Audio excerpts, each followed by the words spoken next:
Welcome to the Scandinavian Mind podcast, our weekly show about how technology is changing the creative industries. Today on the program, science-backed beauty and the microbiome. We are revisiting our beauty innovation talks in Stockholm from a few weeks ago, where we hosted a great roster of speakers from the Nordic beauty scene and beyond. We will hear from Johanna Gillbro, founder of Skinome, Lucas Nanini, head of Europe and Asia, The Good Face, Josefin Liljeteg, Chief Innovation Officer at Hartford, Lars Fredriksson, CEO and founder of Verso, and lastly, Leo Salvi, Head of Science at BIOME. These were wide-ranging conversations where we covered a lot of topics, including the state of science-backed beauty, the new obligations for brands, retailers, and laboratories, and the health of the skin microbiome and barrier as a key purchasing criteria. My name is Konrad Olsson, editor-in-chief and founder of Scandinavian Mind, and I'm here with my dear colleague, Johan Magnusson. How are you, Johan? I'm very good, thanks. And what about you? It's the home stretch. This is the final episode of 2023, the final episode of this, I would say, jam-packed, event-packed season of Scandinavian Mind. So I'm actually longing for a bit of a pause in the content factory. How about you? Yeah, just like we want it to be. And then we all know that right after New Year's, we have the trade fairs kicking off again. Shall I remind you again? Oh, no, I can't even think about that right now. We're still also a few episodes overdue. So we're already sitting here planning and editing for the first episodes of next year because we have too much content in the pipeline. Super happy about that. But I think this year was also very interesting, and let's just look back at the year we launched the beauty innovation concept. We launched it right before summer, went full speed during the autumn. We've done several events, the two of them lastly now at our headquarters here in Stockholm at Gillbro, and several others planned for next year. I've asked many times, Johan, but this has been transformative for you as well, professionally, as being the key responsible for this. What's this been like? A great challenge and great fun. I posted on my social media the other day that this was the best move in my professional career. To find the topic and then just dive into it. And I'm always or almost always the only guy present at those presentations that I'm going to a bunch of times every week. And it's clear that it's the brands and the brand representatives, they really like that a guy is asking quite advanced questions and is quite critical. We have a kind of a unusual setup with our events as well, as we are co-hosting them, you and I, two guys from Stockholm doing these kind of events around beauty and where beauty is headed next. And just, we talked about it with the last event in Stockholm. It only reinforced this time that there is a need for these types of gatherings. People are really appreciative of the event, both the content and the networking session afterwards. This was packed. I think we even had more people this time than the time before. The room was vibrating. People are really curious. They want to know what's next. Yeah, it's clear that people talk to each other. They recommend their industry colleagues and the friends to come and visit. So excited about 2024 in terms of beauty innovation talks. All right, so let's get into it. We did a full session on the microbiome. We did it together with our friends at BIOME, who we were co-hosting this beauty innovation talks together with. Johan, we're going to get into a lot of the content. It's going to be a longer episode because we want to share all the insights that was covered at this event, including your opening kind of forecast of what's happening. But before we get into it, let's just talk a little bit about why we're doing this and what is the microbiome and why is it important for the industry, do you think? It's a bit complex, and it's even more complex for end consumers. But we all know, and we've said it so many times now, that the end consumer is more knowledgeable than ever. But basically, what it all comes down to is a bigger macro trend where we have started to talk about so-called kind skincare. And after all those years, as far as we can remember, we've had a huge focus on peelings and retinols, retinoids, while now we see the opposite. And we talk about kind skincare, and we talk about skin health, and then it all comes down to the microbiota. And that is like billions of microorganisms, which together forms the microbiota and they live on the surface of our skin. And it's not a new thing for researchers. It's not a new thing for R&D departments or brand developers or brand owners. But what it all comes down to now is this huge trend of kind skincare, where we emphasize even more about the microbiome and skin health, and to achieve a healthy and glowy skin. That's what we all want, right? Especially now in Scandinavia in December. All right, so we covered this topic from a great deal of angles during this full hour of talks and content that we had at this event, beginning with your forecast, Johan. So let's get into that to begin with.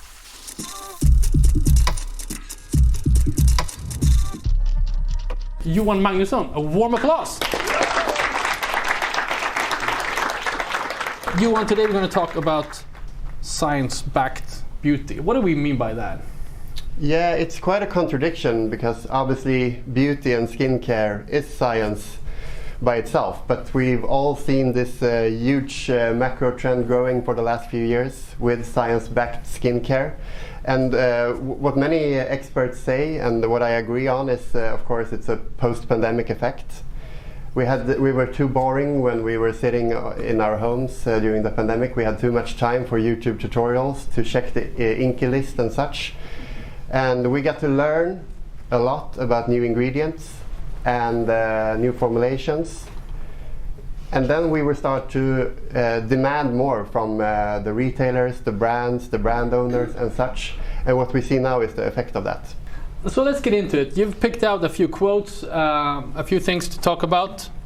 Yeah, it summarizes it all. Science drives beauty trends, from the Global Wellness Summit's trend report for this year. Beauty consumers are demanding education and transparency from companies. And of course, transparency is a huge part of that as well. So where do we get this information? Many of us in this room, we have TikTok accounts. The younger generations, the Gen Z, the millennials, they truly have TikTok accounts. They tend to listen too much to the skin experts on TikTok. The self-educated, sometimes, skin experts on TikTok. This is a great example from last year. Number 7, the beauty brand. They teamed up with a bunch of influencers to create their own creator collective in order to learn those influencers on they got more educated, and then they could teach that to their audience as well.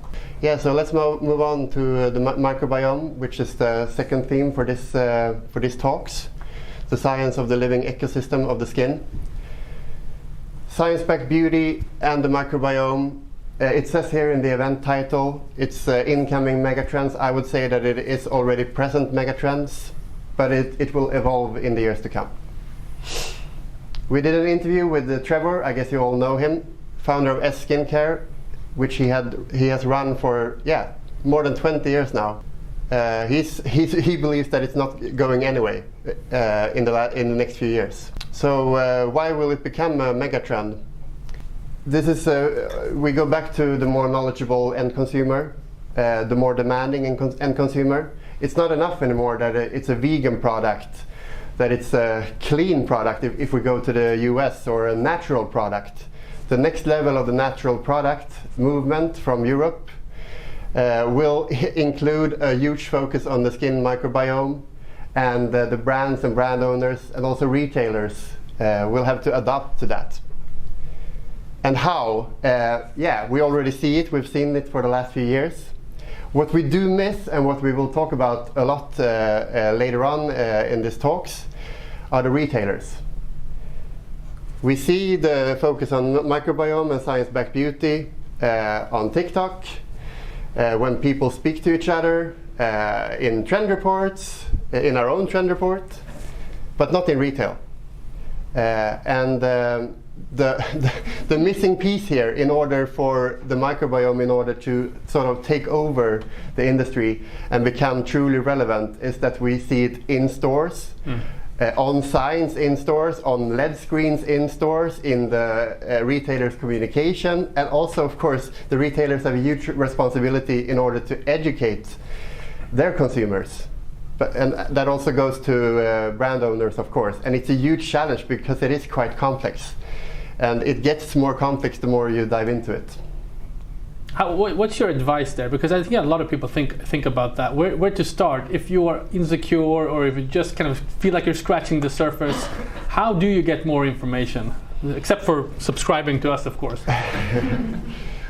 Tricky question, but I think that fashion can serve as a good example here, because for the last 5, 6, 7 years we've seen journals on fashion brands' websites. It's their take on there's becoming sort of a media outlet, the brands themselves, on their websites. And they're providing interviews with the people they like. They can provide city guides, or they can provide how to take care of garments. But we don't see that as much for other industries. So perhaps, because if you go to, we can all read an Inky list on a brand's website, but that's quite boring.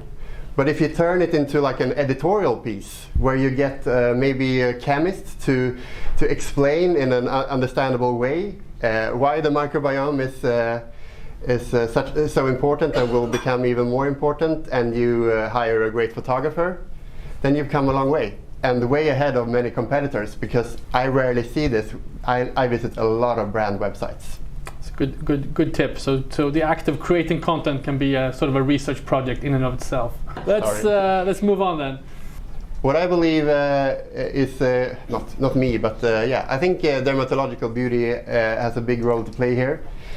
We're all looking for kind skincare, and now, especially in the times we're in, we're also looking for safe skincare. And yeah, the brands, the dermatological brands, they have growing a record of being very safe and safe to use, and yeah, they're growing quite a lot. Here's from an interview we did with Emma from L'Oréal Dermatological Beauty in the Nordics. And La Roche-Posay here to the right, it's not only the fastest growing brand in the L'Oréal group, it's also for 2022 the fastest growing skincare brand in the entire world. And I think that says a lot. Brand reputation, it's dermatological, it's safe, and they're also very including in their communication, both how they interact with their end consumers, but also, of course, with an inclusive marketing campaigns and such. Is there anything particular, any topic that you're looking out for that people, it's on your horizon that is particularly receptive for? I would say two things. We will cover a lot more about data. Because when we move from a natural movement in skincare, like natural skincare, we've seen it for so many years. We move into microbiome, we move into biotech, we also move into data-driven cosmetic formulations, but of course also for brand owners in their daily operations. I wish we can also arrange a special talks about data. The other topic I'm very curious of is regenerative practices for skincare brands. I think it's a huge trend coming, but it will take a lot of time because it's so complex. We've seen a few brands starting with it. We have Davines, the Italian brand, we have Lush, the British brand, and they've been around for a few years, but it's taken a lot of investment for them, and it's very complex. But it's not only about reducing emissions or planting trees. It's also about how to give back to earth, the soil, how to create a better soil when if you use natural extracts from where you extract the ingredients in order for the forest or the water to improve the condition of the nature. All right, thank you. Johan Magnusson, everybody.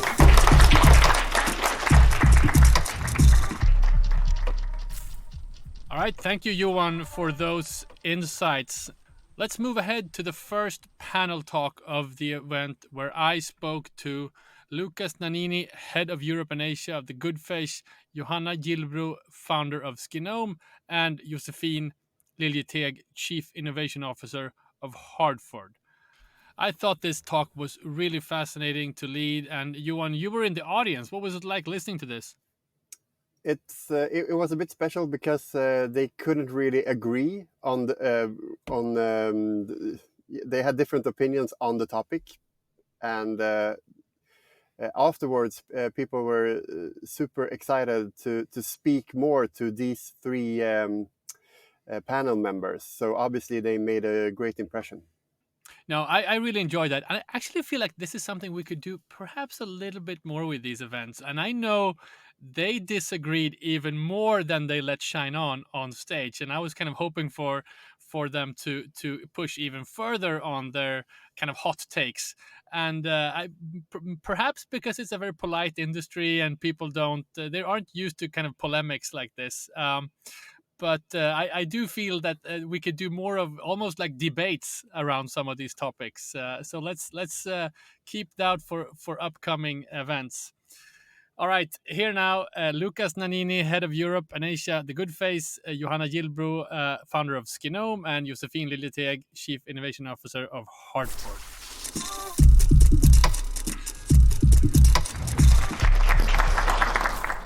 Let's dive into it. So happy that you are here. I think you all represent various parts of the industry, so different perspectives, but where better to start, I think, with the scientist herself. Johanna, you're the founder of Skinome. I'm super curious about, just give it an insight on your journey and how you started the brand. Thank you so much. Thank you very much for coming, so many. Oh, I see so many familiar faces. It's so nice. But okay, I can speak about this forever. So please just, I'll cut you off. Yeah, cut me off. To make a very, very long story shorter, I started out having a skin disease. So I started out having vitiligo when I was a child. And that led to finally that I did my PhD on the disease and actually treated it to a certain extent. But then when I moved back to Sweden and started to work for a cosmetic company, I understood that, or it struck me that it's so different, the world of dermatology where I came from comparing to the skincare area. Because, for example, when we developed this cream to treat my vitiligo and 10,000 more patients, it was the most important thing, of course, was to treat or to limit the suffering of the skin disease. And the secondary aspect was, how is it going to be stored? This cream that we developed was stored in the fridge. How does it smell? It's nice to have if it smells kind of nice, but it's not a must-have. I mean, think about all the dermatological preparation or formulations that are done of sulfur, because that actually gives efficacy, and it smells shit. So that really struck me that, but I mean, we are not doing what is best for the skin itself. We are mostly spending our time on trying to get this product survive for a long time, and that really, in the end, ate me up, and that actually led me to start Skinome and finding my wonderful colleagues that can actually make this happen. So I think that is where it comes from. And going into the microbiome, that was because I started to think about, but I mean, we are over preserving all these products just for it to be able to stand on the shelf at that time, I mean, this was 10 years ago when I started to think about this, then it was all retail, it was no e-commerce, and all the products that was sold was on the shelf in a boutique, and it was very strong lighting. And the products was warm, and all the formulations were based in jars. And I thought, I mean, to be able for these products to survive for 3 years on the shelf or in your bathroom, we really need to over-preserve it. And that is what we do in traditional skincare. We are really over-preserving our products. And that leads to skin problems. And that, a very, very strong link to the skin problems is actually what we do with the skin microbiome. So I started to travel around the world going to microbiome conferences, and then, I mean, the skin microbiome was not, this was 2015, 16, it was all about the gut skin microbiome. But then the kind of thought was, but I mean, we are so health conscious. I mean, I can guarantee that all of us are in this room are so self-conscious, health conscious. I mean, the way we treat our skin in a way is exactly the same as if we would eat a little bit of antibiotics every day, but then we would still be very, very careful about what we eat. We will really select the eco food in the grocery store, but still we are really taking a little bit of antibiotics every day just to make sure, just to be on the safe side. And I mean, we will never do that with our inner organs, but why do we do that with our biggest organ, our skin? Let's talk about how you work with this, because as you said, you started up as a kind of startup. You got the investors on to be able to sort of fulfill your vision on this. You had this strong vision of how you wanted to do things. How do you implement the science in your company today? What are some of the processes that you have? First of all, we have a very strong vision that we will never compromise on skin health. That is what we are really all about, skin health. And I mean, to be able to do this, we had to build a lab. We had to go off all the golden standards when it comes to traditional skincare. I mean, it took 3 years until we had one product even on the market. I'm going to come back to you, Johanna. I want to move over to Josefin. You are the Chief Innovation Officer of Hardford. You represent production of a lot of different brands. So you have a kind of from a singular perspective to a wide perspective. To begin with, what does a Chief Innovation Officer do? She does everything from being responsible for product development, every product going out from the factory, for the quality of every product, and also being responsible for regulatory affairs. Right, and I know you have a background in regulatory affairs as well. That as well, yes. Yeah, can you talk about, we talked the other day, and I mentioned some of the concepts we want to talk to today, and you were like, we've been doing this for several years. How do you see the past few years developing in this field? Well, yes, indeed, there is a lot more about science today, but I still lack the real science. I mean, you just said that people want more transparency and so on. Real consumers don't really get it if you be really transparent to them. They don't. I mean, you can sit there and explain the margin of safety, or you can about the NOAL levels and so on, and they still don't get it. I mean, everybody knows that 2% of vitamin C is enough, but everybody wants to use 50. And well, why? I mean, how do you then, sometimes working in the field, you get so tired of being transparent when you still can't get through. So I think that's one way, and of course, obviously, the microbiome is one big trend, and going more natural is one trend. I think that we will see more and more companies talking about the ISO standard 16128, perhaps, about the natural origin index, for example. That has changed, certainly.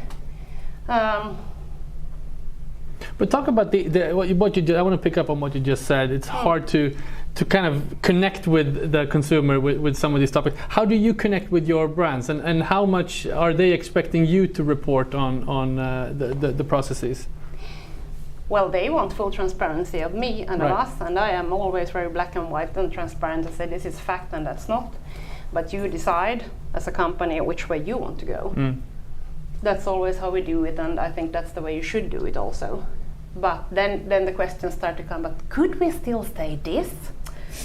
Well, no, you need to put in a may help. Do this and this on your skin. Why can't we leave out the may? Because we don't know it's sure, it's true. So that's how you do it. Right. But I mean, I'm very happy every time I get through with a customer that they really get what you explain, because then I feel that I have made some successes at least. So. I mean, you have a lot of incoming projects, and you mentioned to me there was, don't mention the number, but it was some staggering number of products in development at any given time. How has the sort of request from brands changed the past few years, would you say? Well, it has indeed changed that everybody wants to talk about the new actives like vitamin C, which is not new, vitamin E, which is not new, niacinamide, which is not new. I mean, they're out, but everybody wants them now, at least our customers. And then we also do hair care indeed, so there's a lot about sulfate-free. And ceramides are really strong now again, but they are so expensive, but they're really strong. It's not so much anti-age or pro-age, it's more about taking care of your skin, looking healthy and feeling moisturized. Got it. I want to bring in Lucas, and you're going to have to describe what Good Face does for everyone. I know you're crisscrossing around Europe right now with this mission. Describe the company, and I want to go into how you see science, because you have a very interesting perspective on it. Well, first and foremost, I would like to apologize. I see all the guys are wearing like jackets and turtleneck and shirts, and I'm wearing a black hoodie. I didn't expect Stockholm to be so cold today. I just flew in from France, so just wanted to start with that. If I was to summarize what Good Face does, is basically filling the gap when it comes to communication and data and science being transmitted along the entire value chain, from an ingredients manufacturer, a contract manufacturer, a factory, a brand, a retailer, and a consumer. And there was this element of communication and transparency. Every time you have a new milestone, you either lose information, don't have access to information, or distort the information. And what really Good Face is aiming at is doing two things. Number one, attaching all the carriages of that train, but also number two, helping the brands that are being asked all those questions about transparency to not spend 99% of their time to collect documents, to check regulatory status, to check toxicity level, to call the contract manufacturers about impurities or about allergens, but instead spend 99% on innovation and only 1% on the admin work. Got it. Talk about how you see the science, and we talked the other day, you mentioned these three different levels. Yeah. Can you just walk us through that? Yeah, I have a very simple mind. I'm a chemist. I studied in a chemistry university in France. Actually, a school friend of mine used to work at Skinome as well, Sylvain. Ah, nice. You have to say it. He's at Ashland now. I love presenting things in very simple principles, right? And here it's all about learning and nuggets, and you'll see nuggets is my power word. There's a couple of things. The beauty of science is repeatable and reproducible. And this needs to carry across all touch points, as I've explained earlier. But the other thing is, when it comes to science, the pockets of innovation, in my opinion, could be found in three big pockets. Number one is chemistry. Number two is biology. That's why we hear a lot about microbiome, for example. And number three is physics, right? And what is interesting is when you develop a product or develop a system, it's interesting to start combining those three pockets, right?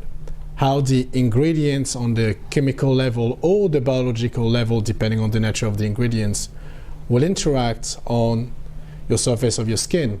What's the mode of dispensing and the mode of operation? Do you need to massage it? Do you need to push it? And just use other spaces like physics, like applicators and things like that. So I always try to simplify very complex spaces by reducing them into smaller sub-buckets. Right. I mean, you work with brands all over the world, from my understanding. How active are you on just advising them on ingredients and formulations? Well, that's where the company came from, actually. So the company was, and you've mentioned about gender inclusivity here. The Good Face Project was founded by two women, super talented, Eva and Lena, in San Diego in California. And what they started with initially was an app for consumers. And it was along the lines of what you would find in France, an app called Yuka, which is an information app. Personally, I'm not a big fan of it, but it was really a business-to-consumer business model for Good Face at the beginning. And actually what happened is more and more brands were coming to us and asking more specific questions, more science-based questions, documentations, and really those technical questions that goes beyond just the ingredient level.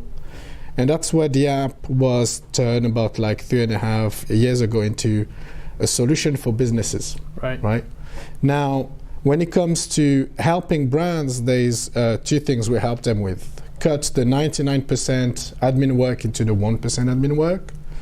But the second thing is we're super inclusive about who we talk to. Someone told me, it was 2 weeks ago, I had a meeting and I was late for the next meeting. Sorry, I had to cut a meeting short. And the next person was not even a customer. It was just a small company we're talking with. And it was a very small company. And I told them, you know what? I just literally cut short the meeting with Clarence, because to me, you guys are equally important as Clarence. Why? Because the element of education for us is not just about selling a solution. It's also making sure that that transformation, the education that you were referring to earlier, actually percolates in a way that benefit the greater goods across the whole value chain. So we spend as well a lot of time to events like this. So I just flew in today, flying back tomorrow, because we want to give back. We had events where those are very small companies or even students sometimes. We have bigger events with like big retailers, and we don't discriminate. For us, it's all about giving the right information at the right level. Got it. I'm going to get back to you, and I want you to give some advice on companies here in the Scandinavia. Okay. A cliffhanger on that. But we talked about sort of the challenge of reaching out to the consumer and explaining some of these perhaps complex issues. And with Skinome, I'm curious how you have done that. What's your experience with interacting with the consumers? Are they susceptible to these issues?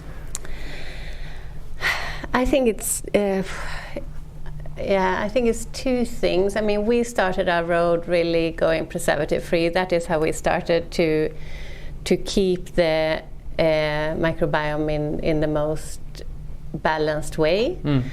And then we have now a product where we have done in collaboration with BioGaia, where we have live lactic acid bacteria from milk, from breast milk. So we have kind of a probiotic product, and then we have, since we want to take care of our skin microbiome, then we need to put nutrients in the formulations. So then we use prebiotics, the food for the good bacteria. But this we haven't communicated so much on because in one way I think I mean, we all know that the cosmetic industry is full of store ingredients. That has been, for decades. It's natural, and then it's sometimes it should be natural, sometimes it should be something that sounds very exclusive, gold particles, diamond particles. Sometimes it should be something that sounds very potent. That could be snail mucin or bigift. I don't even remember the name now, but yeah, you know what I mean. It's always, and I feel, unfortunately, maybe I shouldn't say this loud, but it's very, very, nowadays it's spreading the microbiome store ingredients as well, and that is very tricky, because first of all, if you do a formulation that should be microbiome friendly, you can't have you can't stick like prebiotics, postbiotics, probiotics into that formulation and at the same time have preservatives. You can't even have a probiotic formulation with water, because that will end up having all the lactic acid bacteria, or which bacteria it is, grow to a certain level for a couple of months, and then it will die off. So you need to have it totally anhydrous without water. You need to have the formulation if you're going to have it surviving for a year in the fridge. So we can, it's just for all of us to look into the ingredients on the companies that claim to be microbiome friendly or have a lot of microbiome technologies, including probiotics, postbiotics, prebiotics. And I think that is very important, kind of bring forward also that it's dangerous if this, which is already happening, that it is a trend that kind of stems from store ingredients, which I feel it's a lot about today. Right. Josefin, I want to pick up on your own kind of criticism here. When you talk to brands about how to reach out, do you advise them there, or what's the interaction? Yes, all the time. Yes, absolutely. That's how we do it. We propose claims and what to say, and what not to say, and so on. Yes, all the time. And how have you observed the consumer's attitude? Are you there? Are you looking at the sort of consumers' behaviors? Well, of course, I have to sometimes go into Lyko or Kicks web shops and see what they comment about the products we make.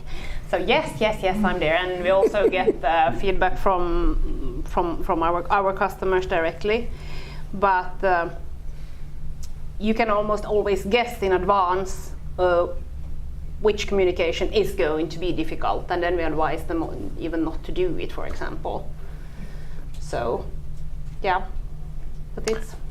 That's interesting. And Lucas, from your perspective, just advising the consumer, how do you go about doing that? Or educating the consumer, I guess it's. So I'll jump back a few years. I was trained at Procter & Gamble. I spent a few years on consumer insights and what we call products research. And products research was a function when you're basically in between the lab and the consumers, right? So the entire translation had to happen. And the thing that struck me the most was about what consumers will say they want and what they would actually do, right? When I started, I'm a bit older, when I started it was 2006. It was all about sustainability. Nothing was done back then. And you would design the best concepts with all the sustainability element to it, the natural ingredients and recyclable packaging. But you would have to make that product 50 cents more expensive. Right? In consumer control environment, they will all want to buy your concepts. At P&G, we had so much money, we had fake stores, and we used to do shop along with consumers and see which one they would buy. They will never buy the one that was the most sustainable. They will buy the one that had the best color or the best fragrance, right? So the thing that we always need to look into account when we look into communication is, are we talking absolute information, or are we talking about relative information, right? Always making sure you get your calibrations and you really measure the trade-off and put that in your experiment when communicating about a consumer. In the space of products nowadays, and we talk about preservatives, I also have a baby care brand in the US, and we formulate with no preservatives, right? It's becoming complicated nowadays to export in Southeast Asia, where we're expanding, because of all those constraints that we have with humidity and long shelf life, right? And the things that we have to do is either you have a much shorter shelf life and you compromise both on pricing, on production logistics, and on availability for consumers, or you add a reference that actually has preservatives in it. I'm in the same group, we won't add preservatives, but what that means is, from a business point of view, you're reducing the size opportunity because you want to maximize the fit with your vision, right? And what is interesting nowadays with consumers, I'm seeing more of them fitting and following a vision and actually compromising on the money and spending more to support a vision than just maximizing their pleasure on fragrance and colors, for example. So the education is becoming a bit easier in that sense nowadays. And you've been interacting with the Nordic region in Sweden. What is your take on this market, and what do you think they should perhaps do better? All right, so that's the curveball they say we throw to me in front of like 70 people. 2 points. Number one, French people love Scandinavian people, right? We love Scandinavian product and not just IKEA, okay? We value everything that you guys have. Every time we see a Scandinavian product, to us it resonates as quality, nature infused, minimalism but expressed in an elegant way, right? But this also has a drawback, because what we start to see, especially on some of the brands from Scandinavia, and I'm not going to do any naming here, again because it's recorded, great storytelling and going to the essential and the essence of a brand, great ingredients focused stories, right? But what is starting to lack is what's the science depth beyond that, right? In the US, for example, is the other way around. They will just go and grasp a new ingredients. First thing they'll do, clinical testing, stress testing, and really trying to find the claim and the pattern beyond that. And that's how they start to separate themselves. They'll also go into new technologies, such as like new areas of fermentations, for example. What we see in Scandinavia, what I've seen with some of the local brands, is also what we've seen in the UK, for example. There's beautifully controlled storytelling, great ingredients, but we're starting now to challenge the science. And I think the ones that invest more in the science will be able to set themselves apart. Thank you for that. There's so much we could cover. We have to move on soon, but I want to give you a chance. We at Scandinavian Mind, we're all about kind of what's happening around the corner, watching new trends, new things. I want to give you all a chance to look in the a crystal ball in a way. Josefin, can you mention 1 or 2 things you see happening, in many years or 2 time that we should keep an eye on? Well, obviously it's the microbiome, that's been said already, but I think it's really interesting to see what the new cosmetics regulation is taking with itself now to EU. I mean, it's still very much open. It's very, there is so much improvement that could be done there and should be done there. So I think that certainly will lead the way. And then I think it's also interesting to see about all these claims that are being out there today, that when will finally some kind of a market surveillance authority start to work with them. I just have to say, I saw a baby brand now in Instagram, and they claim that, did you know that 60% of the chemicals in a baby cream will go into the baby's inner organs? Well, wouldn't that be fantastic? Because then we wouldn't have to use any drugs or medicines anymore, orally. And I get so upset. This was not my brand, just making sure. So I almost took a screenshot and sent it to the Konsumentverket, or because I think this is horrible. Because how can we then really be transparent if shit like that is written? Great. Good point, thank you. Lucas, you get the last word. What's around the corner? So what is now today, and because here is very local, there's a lot of things that are happening internationally, right? So US regulation is a mess right now. So anyone who wants to go to the US, good luck, or come and talk to me. Europe is not doing better, and China, we have our partners in China for next year. They're increasing the amount of data they need to collect. So this is definitely not what's next, is what's now, especially for anyone who wants to branch out of Scandinavia and Europe.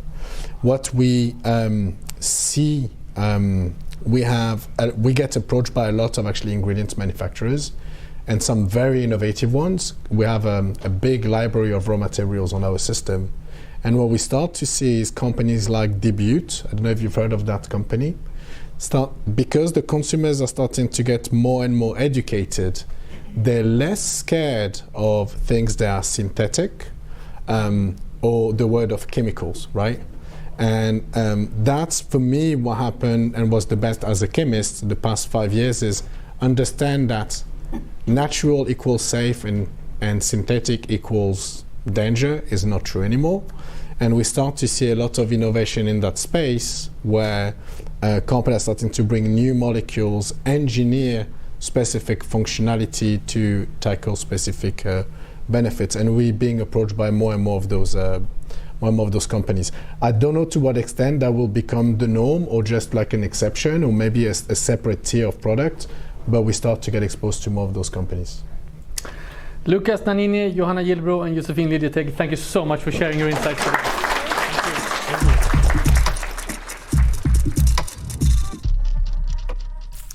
All right, that was Lucas Nanini, Johanna Gillbro, and Josefin Liljeteg. Johan, let's get on with the last part of this session, the second Beauty Innovation Talks in Stockholm, where we had an old friend of ours, Lars Fredriksson, CEO and founder of Verso. He's been in our feeds several times. He's also been on stage when we did Beauty Innovation Talks in Copenhagen at the beginning of this year. And we also had Leo he's the head of science at KindToBiome. And this was kind of a case study because these two companies are collaborating with each other. And obviously, this is a topic that's close to heart for Leo as well. What were your impressions when hearing the Lars and Leo on stage? They're, of course, super experienced executives. And it was interesting to hear more like behind the scenes of their partnership and how they have worked together and how they will work together.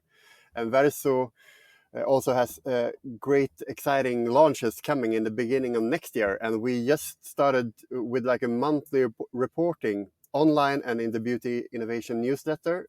We call it Launches We Like. So we're going to get back to that. I think it has an embargo, but we will cover Verso more in the weeks to come. For sure. Launches we like, and points to you, Johan, for coming up with that headline and concept, which we will do both for beauty and for the fashion going forward. All right, now let's dive into this case study with Verso and KindToBiome. And just to set this up correctly, it is Lars speaking for a few minutes in the beginning, so it's not like an interview. So don't worry, Leo will enter the conversation at the end of this segment. Here now, Lars Fredriksson from Verso and Leo Salvi from KindToBiome.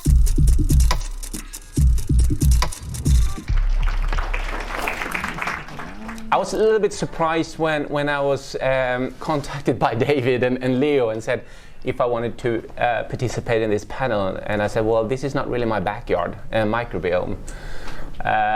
Even though that I do think it's very, very interesting. And I think that all of us in this industry, we know how things are coming and a lot of them go, but there are a few things that come and they stay.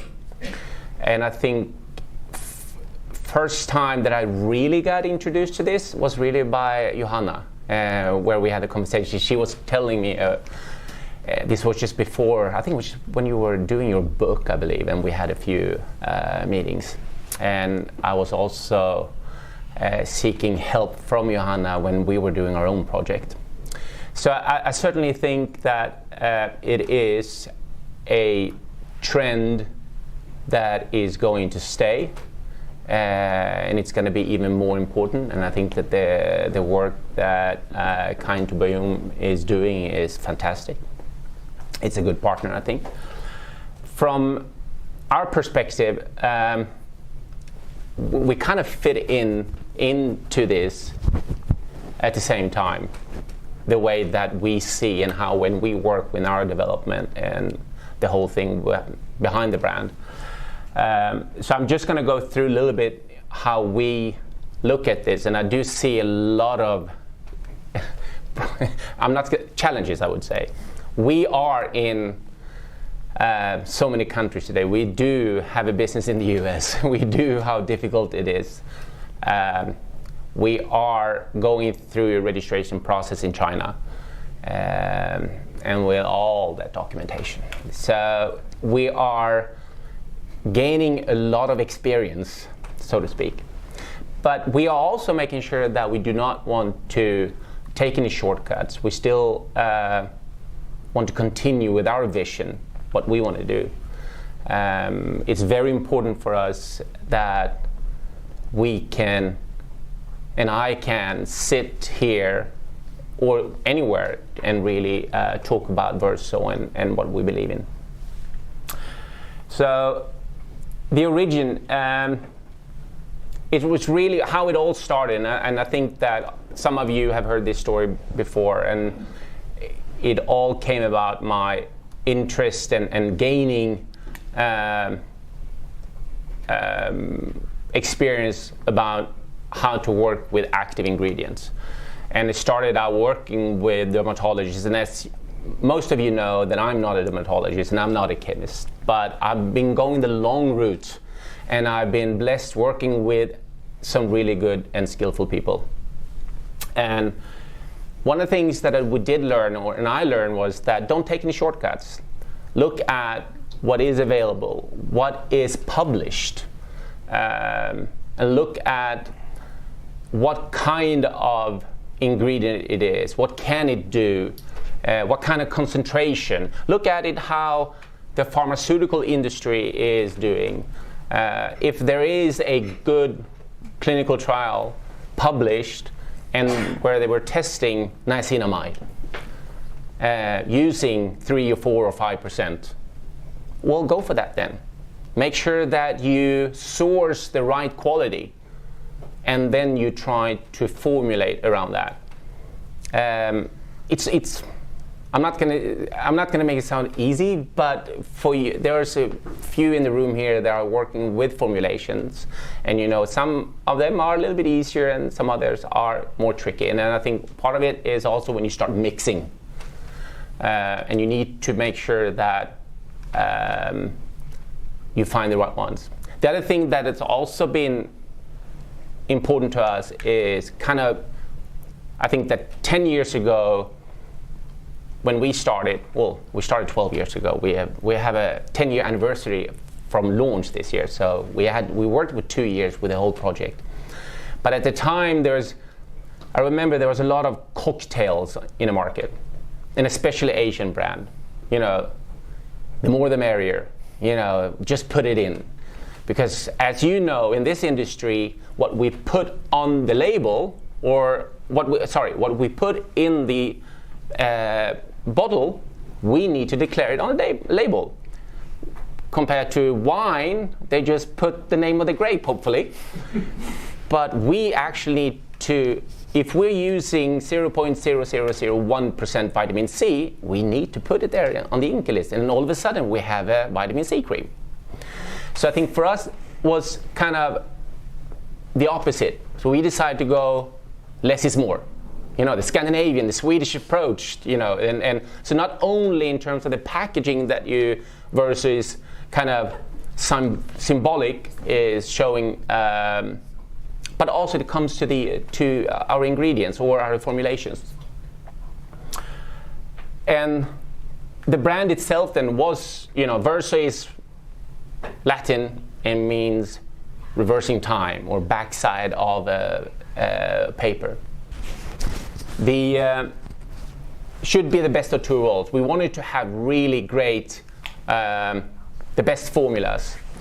We were targeting vitamin A because vitamin A was something that we had gained a lot of experience, that it is one of few, not the only, but one of few ingredients that we know has some really great benefits to the skin. But at the same time, it has some challenges, both on the skin and from a formulation point of view. And there are different formats and different kinds of vitamin A. So we just need to, you know, work on that. So you wanted to be the best of two worlds. Nice, aesthetic, Scandinavian or Swedish packaging, close to lifestyle, part of what we want to, you know, kind of desire. And at the same time, really great formulation. And from the very start, we gained a lot of awards. We got the awards because of the aesthetics, not for the formulations, I don't think so. But it was for the aesthetics. We continue to get the awards. And now we are getting the awards for the formulations. And I think everyone that is in this industry, you know, we can launch a brand, we can sell one product, but that's not going to make it. We need to sell more products on a repeat way, because that's how we make the business work. And then science, like I said, is cornerstone. We going back from the background when I was working with the dermatologists and then moving into the aesthetics market in aesthetic medicine and working with a company up in Uppsala, QMed at the time, Restylane, which it's a pretty known brand. The whole thing there also evolved when it comes to the vitamin A, and don't take the shortcuts. Make sure that you have a product that can deliver on its promise. It's been very key to us. And then, the whole craftsmanship. We are very proud being a Swedish brand. That's been part of our story. And I know that it is difficult when it comes to claim. But a lot of people, the consumer, is buying into the story. So we need to create this craftsmanship around the whole thing, both the formula and the aesthetics, and kind of it's a 360 approach, and that's the craftsmanship. So I figured that where do we come in when it comes to microbiome? And I think once again, going back from the very beginning, is that there are things that come and go. We are getting pretty early. We got the question, "Are you clean?" And I said, "Well, so can you please define clean for me? I don't."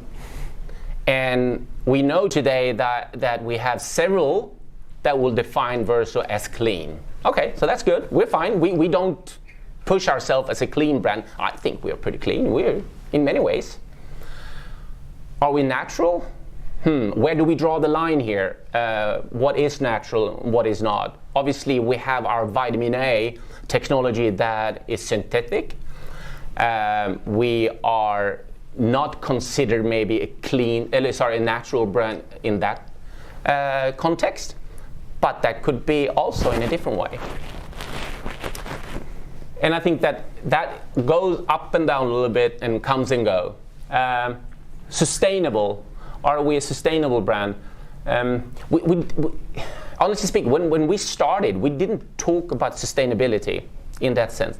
However, it was very important and true to us that we wanted to have a formula and a brand that did not have ingredients or things in the formula that doesn't really have to be there, just to make it a little bit more fluffy or a nice color to it, but rather making sure that we're using ingredients that has a reason for being. So if we start there, I think that, we could say that we are sustainable in terms of that. We are working with our partners in terms that we are trying to produce in a sustainable way. And at the same time, I think that the beauty industry has a kind of being compared to the fashion industry, where they have a lot of criticism. I think that the beauty industry still got away a little bit still. So I think it is not only about using, recyclable plastic. I think we are now looking into something different. So I think that that's something that the whole industry needs to evolve, and I think things will happen, not next year, but over time, and it has to. So when looking at this now, and when talking to Leo and David, and Nelly and in my team, we really got into this kind of biome, or let's look into this, because I think that there is something here. And so we started out with our hero product, and with our product that has a lot of our crown jewel, I would say. And it turned out to be very kind to the biome.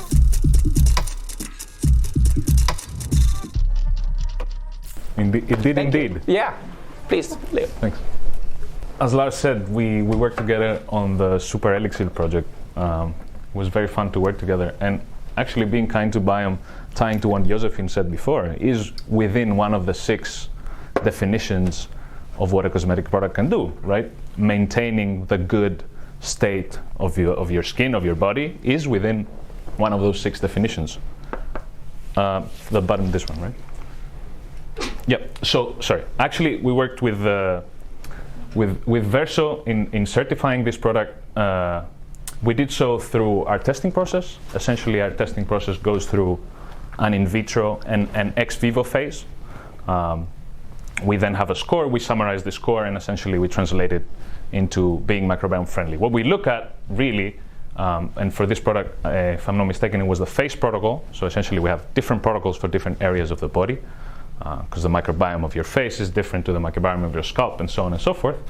So actually what we looked at is the effect that this product, and generally what we do is we look at the effect that products have on our natural healthy microbiome. And what we want to see is that products have minimal disruption to it.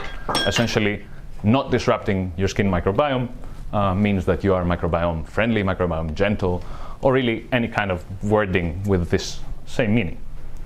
But let's look at some macro trends that kind of make this very relevant, both at this point in time specifically, but also generally. So I think the first thing is that the science of the microbiome is impossible to neglect. And I'll get back to that in a later slide, but essentially what we understand is that the microbiome is behind so many different systems of your body, really. It's behind so many functions of your body, whether it's the gut microbiome, as you said before, or even the skin microbiome and the ways it interacts with skin barrier function and so on. But also it seems that various market and industry parameters are aligning for the microbiome to come and become, let's say, a megatrend, more than just the trend that it is now. Some of these parameters are, the science-backed skincare being on the rise, the natural health trend. Essentially what we're saying is that being healthy is more important than being beautiful. Being beautiful means being healthy. And this is something that is going straight to the consumer's hearts. And also, essentially, when we compare health and performance versus beauty and lifestyle, consumers are so much more increasingly focused on what is really good for them, what is really performing well, what maintains their health in a good state. And very important parameter for the microbiome specifically, it is that it is concept neutral. Concept neutral to brand positioning. So whether you are a derma brand, a lifestyle brand, an organic brand, you can really tap into being microbiome friendly without having to alter something as to what you're offering and how you're communicating this to your clients. Because everybody can be microbiome friendly, everybody can formulate microbiome friendly without having to be specifically a dermatological brand or something else. And then importantly, consumer awareness. A lot of brands will probably, when they talk with the consumers, have a lot of data around this. Possibly you guys at Skinome definitely gather so much data from your consumers. I think that consumer awareness is on the rise, as you guys said before. But on the street level, consumer awareness around the microbiome might be low. I think that if we took 10 people, not of the industry, random consumers on the street, and we asked them if they know about the microbiome, I don't think more than 50% would know. So I would consider that consumer awareness being quite low. However, the readiness for adoption is very high. And this is because consumers experience firsthand the issues that, clean beauty hasn't solved. Johanna, you said that you started from a personal skin condition. What speaks the most to people is actually the way that they feel, that the health that they see on their skin. So really, this is why consumers are so ready to embrace the microbiome as a claim, because it's going to speak directly to their health. And sensitive skin is a simple topic to discuss. There is a study by Farage et al. Showing the percentage of US population self-reporting sensitive skin is on the rise. It was something around this is statistics from the US, but in 2002 it was around 50%. In 2011 it was more than 80%. And this might be because of excessive use of cosmetics, exfoliating, and so on. But it's not just a US statistics, it's really reflecting of the situation around the world. So really speaking to this sensitive skin of consumers, or really to skin conditions, by providing them products that are microbiome friendly and that they will maintain their skin health, is something that they're really ready to adopt. That's my point. So yeah, I said that I was going to touch on the science of it a little bit, but this is an example. So the skin microbiome is intertwined with so many mechanisms of our skin. Skin barrier is a very simple one and easy to understand. It's actually quite an important trend in cosmetics right now, the skin barrier function. But the skin barrier function can be threefold. You have the physical barrier, which is essentially the skin and its lipids. You have the chemical barrier, which is the acid mantle, your skin's pH essentially being between 4.7 and 5.7 usually. And then you also have the immunological barrier, which is the microbiome and other skin systems. But for example, the microbiome is one of these functions that also relates to the other two. Just as an example, you have Cutibacterium acnes, which eats sebum and produces lactic acid, which then lactic acid regulates the acid mantle. Or you have Staphylococcus epidermidis, which has been shown in studies to actually coordinate the way the building blocks of our skin come together. So that's actually helping the lipid barrier, the physical barrier function. So really what we find behind many claims is that the microbiome is also there, and it's important and relatable. But let's look a bit at the historicity of the space. I think around 7 or 8 years ago, we had some brands that were making relevant claims to the microbiome. I think Galiné, now acquired by Shiseido, is a very known one, Tula Skincare as well. But what we're seeing is that this initial competitive advantage that the initial movers had on the market is now becoming an unneglectable parameter, irrespective of the brand positioning, as I was saying before. So actually imagine, well, all these brands are actually making claims related to the microbiome. So, when all these brands are turned to the consumers with their megaphones, writing blogs, as you said before, communicating in simple yet direct ways with the end consumer, you can see how this is going to be a mega trend or become bigger and bigger. But most importantly, I think, retailers want in. And this is something that is often overlooked. Johan touched briefly on it in your introduction.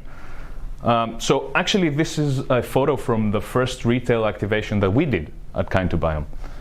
Essentially, we partnered up with Dover Street Parfum Market in Paris, kind of an iconic shop owned by Comme des Garçons. And here we had the first physical space where a selection of microbiome-friendly products could be showcased, and this could be communicated to the end consumers. And we featured some of our brands. I think it came out looking quite nice. We were very satisfied with how it looked. But retailers in this case have the power to elevate a claim and bring the science to the bathroom of the average person, really. Through our discussions with many retailers around the world, specifically in North America, we've been in talks with Credo and other retailers. They were important drivers in the clean beauty movement. And as they understand that the clean beauty is now becoming table stakes, and it's really something that everybody's clean, almost every brand is clean. So there's no really differentiating parameter, and for the retailers, I think that they are looking to reinforce their position as the go-to expert in the beauty industry. So to sum up, I think that, and we've heard from many different stakeholders today. We've heard from regulatory people, we've heard from OEMs, from product development people, we've heard from brands, and it seems that everybody is kind of ready And they already have a foot in this race, you know. They've already relating to the microbiome with claims, by communicating it to their end consumers. But really, the retailers are what is going to tip this scale from a trend to a mega trend, in our opinion. That's our presentation. All right, that was Lars Fredriksson and Leo Salvi at the end of our second Beauty Innovation Talks in Stockholm. At the end of this podcast season, the last episode of 2023. Johan, what's on your wish list for this year? What are you hoping to get in your packages? I'm assuming it's not a beauty product. No, perhaps interior objects to my new apartment, and a lot of hours in front of a streaming service to rest and to get prepared for the trade fairs in the beginning of next year. Well, I'll second that. Thank you so much for this year. Thank you so much to all of you who's been listening and supporting our work throughout this year. We only have more to come in the next year, and do stay tuned on our newsletters. Visit SkandinavianMind.com/newsletter for our regular newsletter. Visit SkandinavianMind.com/beauty innovation, not to miss any of our Beauty Innovation Insights newsletters and the subsequent events that we will be hosting.